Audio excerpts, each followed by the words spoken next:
It's the So-Called Experts. We had a week off last week and the football community, well, one of them went into meltdown. Hello, Charles. How are you? I hope you're enjoying your cream bun, mate, because I know you will be. I'm Phil Davis from the washing line. That nickname was given to me by you, kind of, Rafe. What nickname was that? Phil Davis from the washing line. How did I give you that nickname? It seems not really like a nickname. Because you said that was kind of like what I called myself on the podcast, and I never even realised that it was just the old podcast. You did. You did. But before we start, I've got a live read. What the hell does that mean?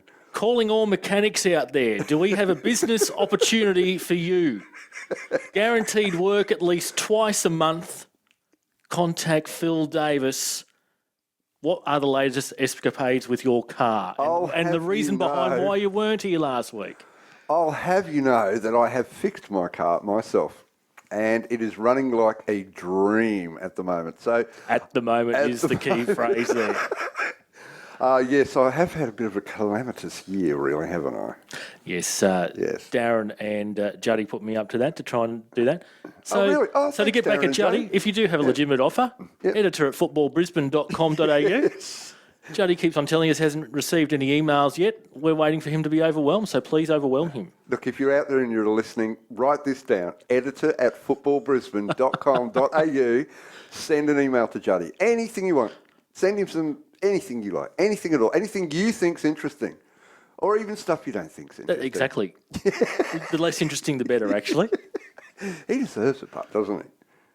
Where was his hat on Sunday? Oh, I don't know. He didn't have his hat on, did he? Well, he didn't have it on before the game, but during the game, I'm pretty sure he did. Oh, really? I think so. I can't remember. I think so. I wouldn't have recognised him. In fact, I didn't recognise him in that picture. I'm like, who the hell is that with the Football Brisbane media shirt on? But there was plenty of football on the weekend, was there not? As there always is. There is indeed. Now, first game of the weekend, of course, was Albany Creek versus Peninsula Power, and Albany Creek are red hot at the moment, aren't they? Well, I was out of that game. Oh, no, you were. And Peninsula, Charles Mendy scored in the first 4 minutes. A little clip over the keeper, I believe. That's right. Mm-hmm. And really, I made a similar statement to last week that I didn't think Albany Creek looked like scoring. Uh-huh. And then 2 goals in a 7-minute period in the second half. After the 60th minute, Albany Creek just really took control of the match. I don't know what Puri and Arby said at halftime. Maybe he said something. But remembering it was very hot conditions unusually hot on Saturday afternoon with a 4 p.m. kickoff. And I just wonder whether the weather might have caught some of the players unawares. Well, you think it'd catch both players unawares. That's right. Maybe Puri said, we need you to take control of the game, and it worked. Simple as that, hey? Well, these things sometimes, maybe they were letting Peninsula run at them, but I don't know. But look, for me, that's it for Peninsula, isn't it? I think so. I think so. There's too much of a gap now. In fact, we'll come to that in a moment, but I think we now have our top 4, actually. I think there have been, I do too as well, to be honest. I think there's going to be a lot of hand-wringing around at AJ Kelly Field, and it's been a very strange old season. You normally expect Peninsula to be very settled, don't you? Very settled, but obviously Terry Kirkham leaving, long-term injury to Jake Reesby, all sorts of other things have been going on. It just looks like there's stuff going on behind the scenes. Yeah, just an uncharacteristic year for the really, they as a steady ship usually down there, but for whatever reason. I think the main reason that they've performed so poorly was because of Darren Lutton, who tipped them to smash everybody, you remember? Come on, let's not reveal our material too early. We love you, Darren. We might have him on the show sometime. We might, hopefully. We might, yes. Is he a celebrity? I'm a celebrity, get me out of here.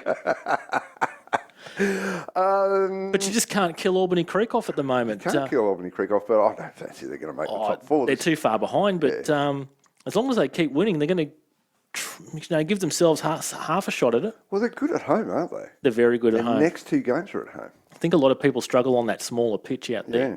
It's not that much smaller. Oh, I hear plenty of complaints about the size of it. It's a bit short. Short, yeah, it is short, actually. Yeah, if we had Sam there with the long ball game, they'd win for sure, wouldn't they? Okay, Just got off the phone to Sam, actually. He's having a lovely time on the Sunshine Coast.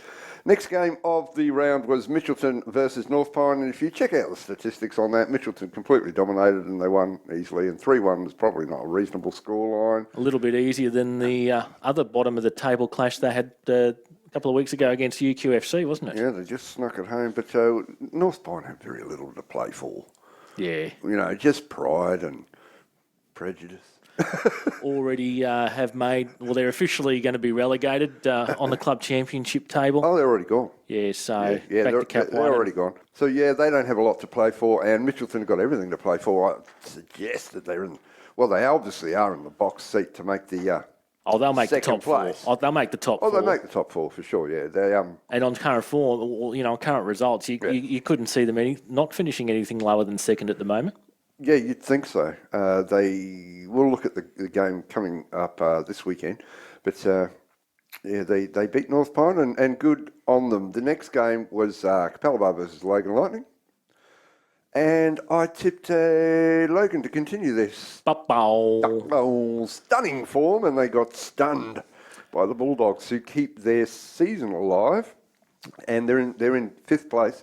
But there's still 4 points out of the top four. Yeah, what you failed to take into account was that Blake Kearns, Ryan Meskel and Tommy Torshock have all gone back to America. Oh, they've gone? Yes. Oh. So they weren't in, and it wasn't the best of performances from Logan on the highlight show. And actually, it wasn't the best game all round, to be honest, but Capella Bar, they took the 3 points again and move up into fifth.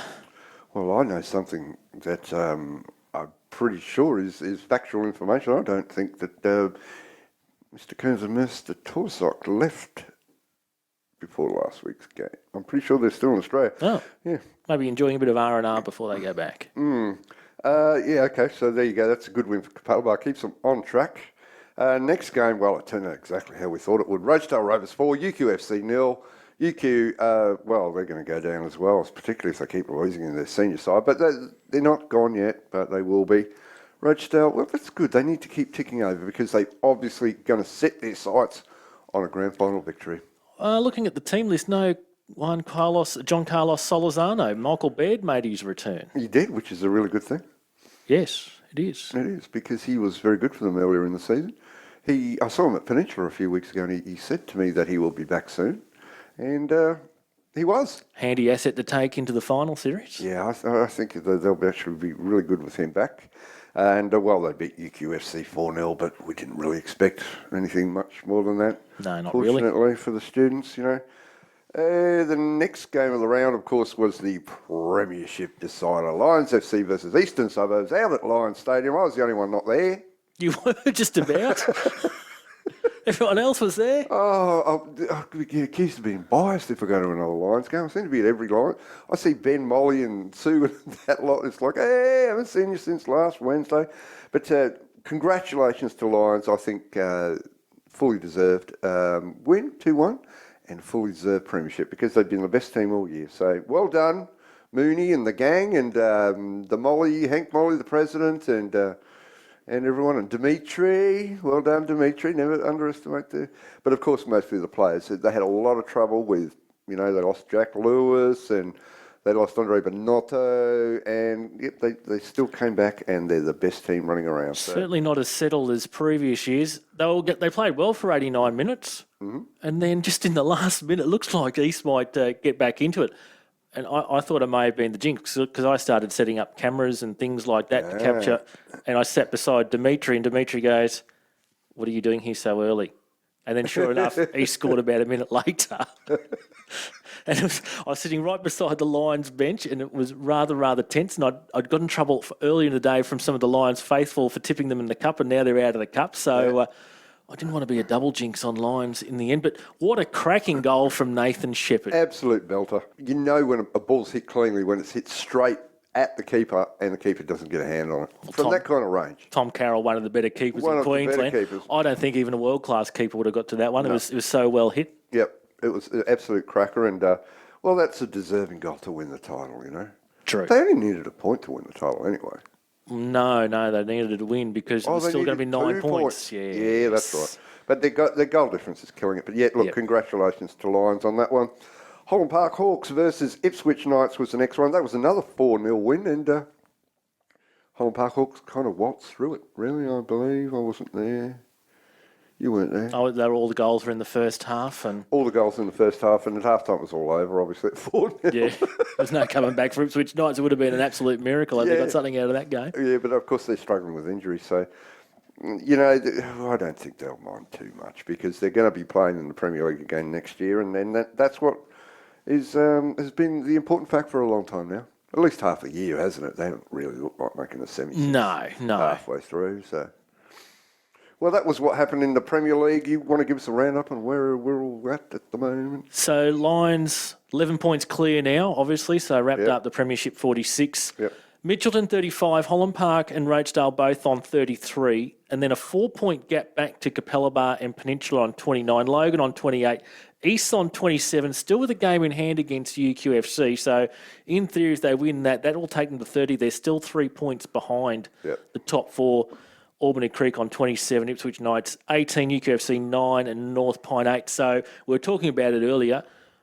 As I said, I think that might be the top four that we've got now. Lions, Mitchelton, Holland Park and Rochdale. Obviously, Lions are where they are. Yeah. The rest of the positions might change around a little, but 4-point gap with 3 games to play. It's going to be a massive effort from those teams from 4 through to 9 to make through to the top 4. One interesting thing is Rochdale Rovers, who are in 4th, they are yet to play Mitchelton and they are yet to play Holland Park Hawks. But I don't think that could have more of a bearing in a different sense, in that neither team wants to lose those games, do they? I'm just going to take a quick look at Capella Bar's run home.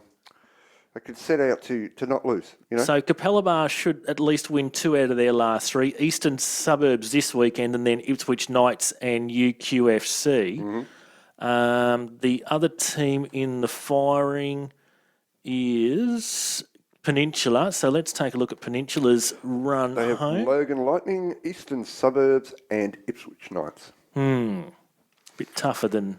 I think Capella got the best chance. They can beat East. Yeah. They should beat Ipswich and they should beat UQ. And of course, we can't rule out East. So let's have a quick look at what they've got. They've got Capella, Peninsula, and Albany Creek. They're all actually 3 tough games. Those ones. They are. Yeah.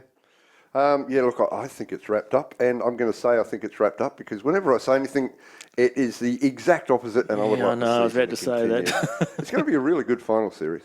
Speaking of intriguing. Yes. Capital One. Oh, just when you think it's going to be all done and dusted, I think we're going to come down to the final day in Capital One. I think we are, and I was out at South versus Grange Thistle on Saturday.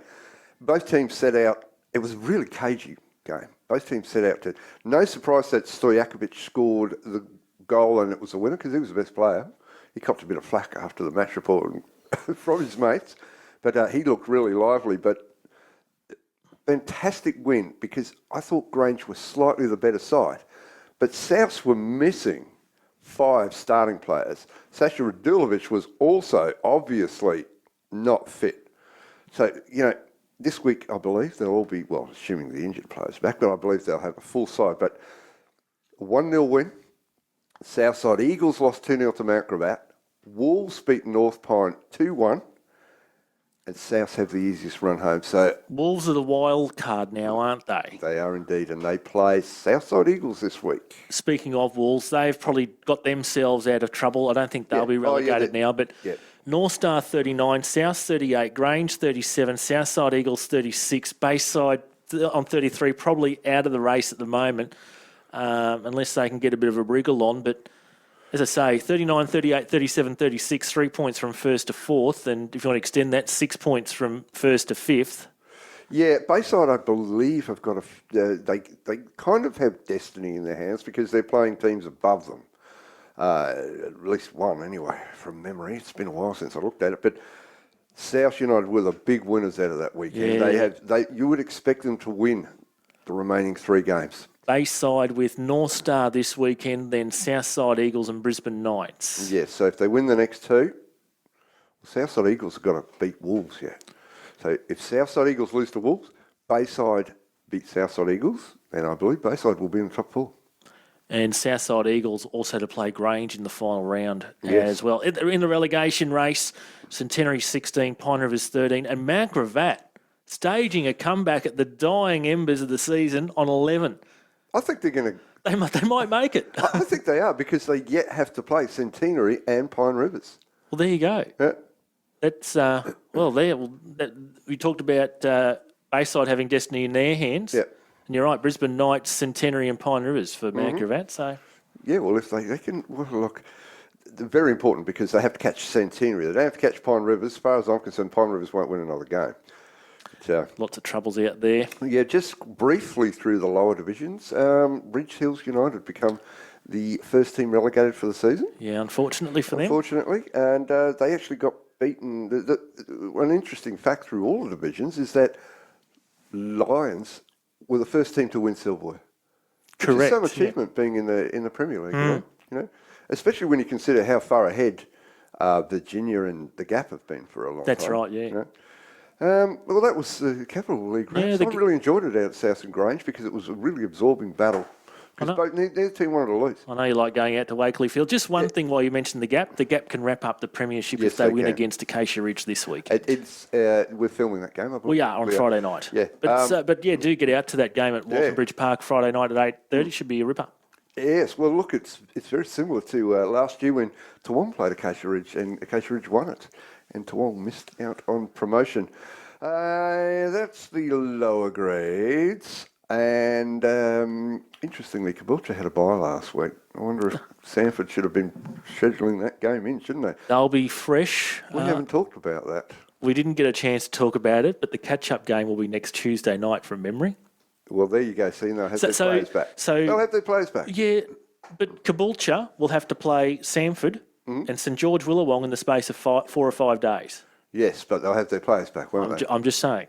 I'm providing the counter argument. I know where you're going. Oh, no, but I don't think anybody in Brisbane believes that it was washed out because it wasn't even raining at that point. The views of Phil Davis are not necessarily those of Football Brisbane. They definitely are the view. Nothing I say is ever the view of Football Brisbane. But look, I'm just calling a spade, and there was no other game washed out. It was hardly even raining yet.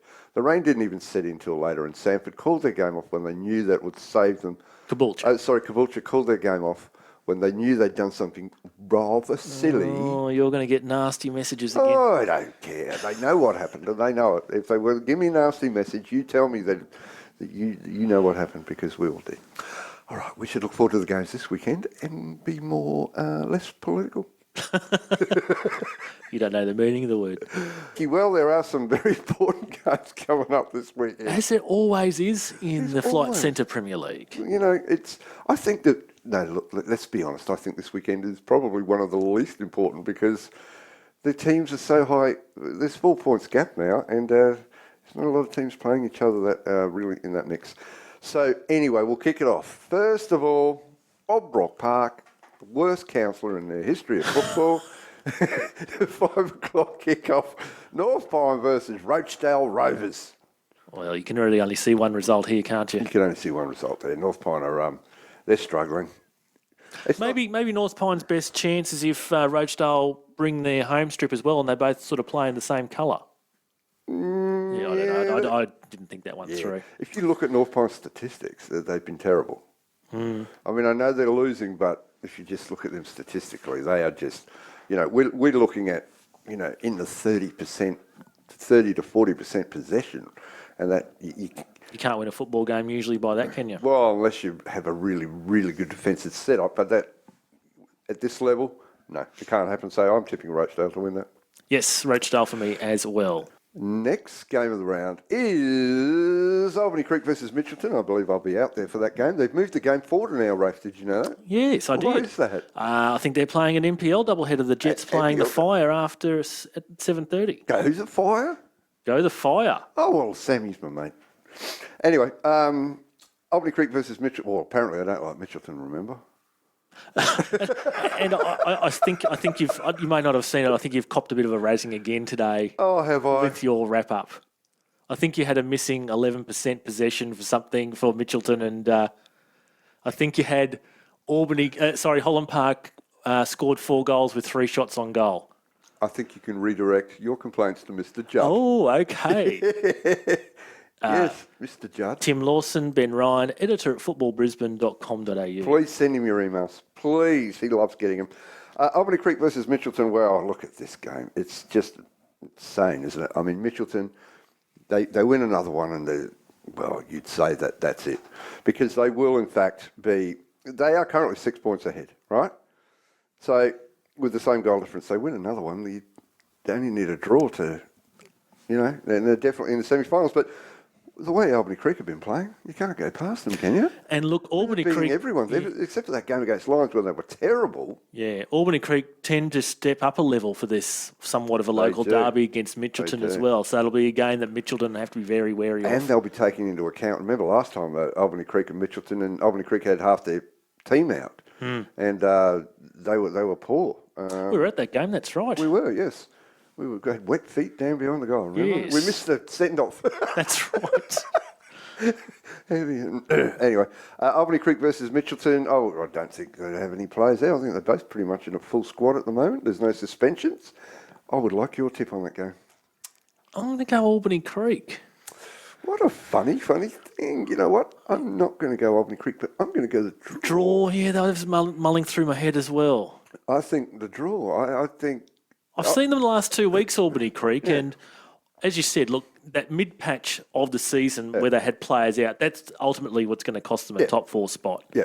They're a very well-drilled side, as you'd expect. I'm going to tip the draw. I don't think Albany Creek can keep that run going forever. That's the thing that goes through my head as well. I mean, you have to look at that, you have to look at the results and their form over the last 3 weeks, and you'd have to say, well, Albany Creek are the current informed team. They deserve to be tipped to win. I just don't think they will. I think that Mitchelton will have too much defensively. Okay. But, and I think Mitchelton are better than Peninsula too. So there you go, Leo. I don't hate you. I love you. No, you only tipped the draw. You didn't tip in the win. Yeah, but you're a sucker. The next game is Logan Lightning versus Peninsula Power. And that will be at Cornubia Park. It's at the same time that's listed on the website. It's at 6 o'clock. Whoever loses that are gone. Yeah, that's fair. I think that's fair. And whoever loses this has got. I don't know who's going to lose and who's going to win. To be honest, no, I do that. Peninsula's going to win that. They should do. Yeah. Yeah, I'll go Peninsula, but boy, it really is. This is look. You look at the table and you'd think they're both gone already, wouldn't you? But as I said, Peninsula probably just, those 2 sides on 29 points, Capella Bar and Peninsula, probably just got a faint hope, along with East with that catch-up game. Yeah. Yep. Okay, I'm going for Peninsula to beat Logan at Logan. Okay. Too many players out. Yep. The next game is, in fact, Eastern Suburbs versus Capella Bar. It's our feature game. It's the Salvation Shield. The Salvation Shield. When they got wiped out. Yeah, Capella Bar came and helped out at Heath Park. Got And rid of all the mud and that. it's created a bit of a legacy between the 2 sides, 2 clubs. Do you think that might happen again? Do you think they should put the club higher up or something? Well, it seems to happen in the odd years, Feast. We had the flood in 2011, flood in 2013, the fire there last year. So I don't want to speak ill, but next year there's going to be a flood. I think they're doing up the clubhouse as well next year. They are? Yes. We're going to call you Noah. All right, Eastern Suburbs versus Capella Bar. East, they weren't very good against Lions, were they? You were there. Back me up on this. No, they weren't. You're off the fence. It's nice to see. Matt Boyd, of course, will come back after suspension. Yep. They really only had the lone target of Costa Psaros up front, and that's where everything was being channeled to. Yeah. But look, they had very few and far opportunities. As I said, it didn't really start happening to them until the 89th minute. Yes. And I believe Lions were back, though, and there was rumours coming through from Capella Bar that after the cup win, the Lions coach gave his team a bit of a roasting. No, he's Mr. Nice Guy, isn't he? That's what I said. Mr. Nice Guy. What a man. He's a lovely bloke. But apparently he gave him a bit of a bake. So maybe that shook them out of their complacency. The most important thing is who's going to win this game, because this is another one. I wouldn't say the season's over for East if they lose, but it's over for Capella. Oh, I don't know about that, Phil, because as I said, they're stuck on, 27 points at the moment. But they're effectively on 30. You can't see them losing again. Yeah, I know. Well, you got to factor in Rochedale. We've already tipped them to win this week, and we'll come to Holland Park in a moment against UQFC. So they're likely to pick up points. Just from what I saw last week on both the highlight show with Capella Bar and live against East, I'm going to tip Capella Bar just a bit too much of an attacking threat. I think Capella Bar. Okay, well, every time I tip Capella Bar to lose, I get a text straight after they win from Gibbo. Hello, Gibbo. Hope your back's all right, mate. I'm going to tip the draw on this one as well. Accuse me of being on the fence. All right. Oh, well, I'm tipping the draw on that one. Okay, there's 2 games on Sunday. Lions FC are playing Ipswich Knights at Eric Edmonds Oval, and Holland Park Hawks are playing UQFC. UQFC are playing Holland Park at UQFC at the University of Queensland 7. Oh, my God. They're actually playing at home. They are. Well, so the great equaliser here for Ipswich Knights, what's going to work in their benefit, is that Lions will potentially rest players. Yes. Old man Gaffney, I think, has indicated he's going to take a bit of a rest. Yep. And obviously Ipswich Knights, this is their sort of local derby, and they tend to lift for a game against Lions as well. Old man Gaffney's only about 25, isn't he? Oh, he possibly is. Just seems like he's been around for a long time. Yeah, look, you're still going to have to tip Lions to beat Ipswich Knights. I'm going to tip Lions to beat Ipswich Knights, even if they rest a few players. It could even be to their advantage because you have a few young players coming to the squad. Yeah, hungry. You know, I'd like to see Declan Murphy get a run. Yes. You know, good young keeper. He is, and you know, it's tough being a keeper when you've got quality keeper in the first spot. You don't want to sit there and hope they get injured. It's funny you should mention that. I think that every week, credit to the young bloke for sticking loyal to Lions, because he could go somewhere else and play first team, but no, he's serving out his apprenticeship, and he's probably getting a lot of good coaching there with Phil there and Robbie Farrow. So yeah, well, that's true. And Phil, well, he's really is old man Phil. He's over 30. Oh, terrible. Okay, well, you're gonna tip Lions to win that? Yeah, I do. Yeah, okay. And UQFC versus Holland Park Hawks. Well, there can only be one winner in that one, surely. Although Holland Park do like to get ragged around the edges sometimes, but you would think, yep. So that's our tips for the weekend. This is a huge weekend of football, kind of. It's a huge weekend of football for the teams that aren't in the top 4. And of course, by the time that most people will listen to this, we'll know the 4 Canali Cup semi-finalists with that final tie on Wednesday night between Moggle and Easts. Moggle and Easts, indeed. You'd imagine that East will win that. Yes, this weekend, basically, it's a case of we're going to lose 2 teams, at least. Yep. You know, 2 teams are going to be folding up their, packing up their saddlebags and, But we'll say it again, isn't it great that we're now in round 20? Yes. And we're still talking about who's going to make the top 4, unlike previous years where it was round 5, round 6, we knew where that was going to happen. Yeah, that's right. A couple of years ago, I think we knew after round 3. You know, I'm not exaggerating. No. Yeah. Okay, so there you go. That's been the Flight Centre Premier League for the weekend. And get out to a game. There's a big game in a couple of big games in Capital One. Of course, Wolves and Southside Eagles and I don't know, someone else. And I'll come in and save you. That's all right. All right, save me then. So it's Wolves versus Southside Eagles, and I believe the other game would be Bayside United and North Star. Yes, indeed. Grange and Moggle. That's another big game, and Mount Gravatt and Brisbane Knights. Mm-hmm. Plenty of big games in Capital One. In fact, every game's probably going to mean something, except for Taringa. Yeah, actually, it will. Yeah. Who's Taringa playing? They're playing Centenary, so Centenary need to pick up points. They do, yes. And Taringa have improved. Yes. Yeah, they lost last week. That has been our show for the week. And do you have anything to add, Rafe? Remember, mechanics, editor at footballbrisbane.com.au, guaranteed income. Guaranteed income, editor at footballbrisbane.com.au. If you want anything else that you need to talk about, if you want to complain about your juniors, the facilities, anything really. There's lots of things to complain about, and if you direct those to the editor at footballbrisbane.com.au, he will sort them out for you. I have been Phil Davis. Won't necessarily guarantee you sort them out for you, but I'm Rafe Griffin. Bye.